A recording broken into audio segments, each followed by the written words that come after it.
Hello everyone, welcome back to the channel. Breaking tonight, new reports are emerging that Iran has opened a new front against Israel, coordinating directly with Hezbollah and other allied militias to launch hundreds of rockets toward Israeli territory. Intelligence sources warn this may be the biggest escalation since the start of the Gaza conflict, one that could drag the entire region into a full-scale war. According to early military intelligence, Hezbollah forces along the Lebanese border have mobilized in massive numbers, deploying multiple rocket systems and surface-to-surface missiles. Satellite images show convoys of trucks carrying launchers, ammunition, and fuel, all moving under cover of darkness, heading toward forward positions within striking distance of northern Israel. Lebanese media outlets are reporting that more than 300 rockets have already been positioned and could be launched at any moment. Several reports claim that Iranian Revolutionary Guard officers are now stationed in southern Lebanon, overseeing coordination and logistics. This development comes after weeks of rising tension between Israel and Iran, following Israeli strikes on Iranian assets in Syria, Iraq, and even deep inside Iran itself. Tehran's leadership had promised a strong and unified response, and it now appears that the Iran-Hezbollah alliance is executing that plan. In the last 24 hours, air raid sirens have sounded across Haifa, Safed, and Kiryat Shmona. Israel's Iron Dome system has intercepted dozens of incoming rockets, but reports from Northern Command indicate heavy barrages still ongoing. Several rockets have struck open fields, with minor injuries reported among civilians. Israeli Defense Forces spokespersons have confirmed that fighter jets are striking Hezbollah positions inside Lebanon, while artillery units bombard suspected launch sites. However, this time, analysts say the scale and coordination are different. Hezbollah is not acting alone. Sources inside the Israeli intelligence community say Iran is directing the operation remotely, using encrypted communications and real-time satellite data. This suggests that Tehran itself has entered the battlefield, at least strategically. In an emergency address, Prime Minister Benjamin Netanyahu, who warned that Israel will respond with overwhelming force to any threat from the north. He added, "Those who think they can surround us are gravely mistaken. Israel is ready for war on all fronts." That statement has sparked global alarm. Across the Middle East, tensions are now running at their highest levels in years.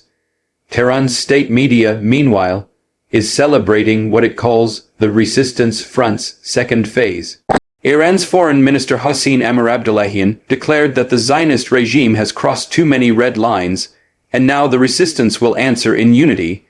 Analysts believe this statement refers not only to Hezbollah's involvement, but also to Iraqi Shia militias, Houthi forces in Yemen, and Syrian-based Iranian proxies, all potentially preparing to join the offensive. U.S. intelligence agencies are tracking a flurry of military movement across Iraq and Syria, where Iran-backed groups are believed to be moving drones, short-range missiles, and logistical support toward Israel's borders. A classified Pentagon memo leaked earlier today suggests that Washington fears a multi-front confrontation, one that Israel might not be able to handle without direct U.S. support. President Biden has reportedly been briefed on the situation. According to sources inside the White House, the U.S. has put 2 aircraft carrier groups on standby in the Mediterranean Sea. American fighter jets have begun increased patrols to monitor Iranian activity. In Moscow, Russian officials are calling for restraint, but have stopped short of condemning Hezbollah or Iran. Russia's foreign ministry blamed Israel's repeated aggression for sparking the crisis. Meanwhile, China has also weighed in, calling for an immediate ceasefire, but warning the United States not to militarize the situation further. On the ground, the atmosphere is tense. Footage from southern Lebanon shows columns of smoke rising from hillsides as Israeli artillery shells suspected Hezbollah positions. Civilians in border towns are fleeing south toward Beirut, fearing a repeat of the 2006 war. In Israel's northern regions, schools and businesses have closed, and civilians have been ordered to remain near shelters. The IDF has expanded emergency mobilization, calling up tens of thousands of reservists to reinforce the northern command. Reports from the Israeli Air Force indicate that precision strikes are underway, targeting Hezbollah's rocket depots, communications nodes, and command bunkers. However, analysts caution that the militant group's arsenal is far larger and more sophisticated than in 2006, now including Iran's Light Fateh 110 and Zelzal missiles, capable of striking deep inside Israel. Defense analysts say this could be the most dangerous phase yet in the Israel-Iran shadow war.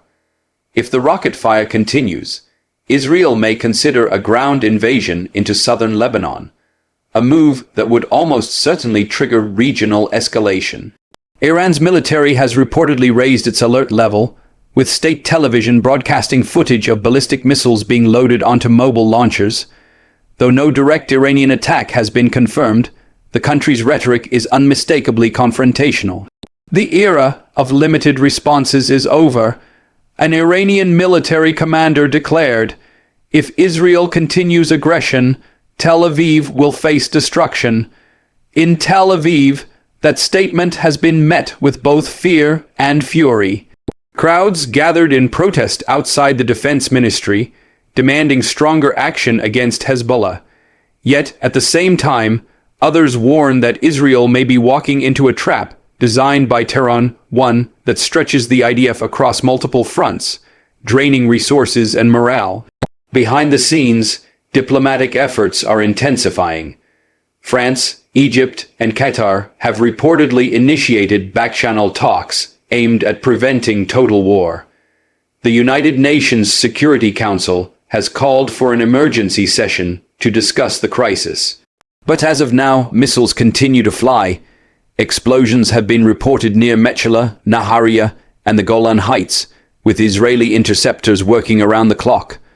What makes this confrontation particularly dangerous is the regional coordination behind it.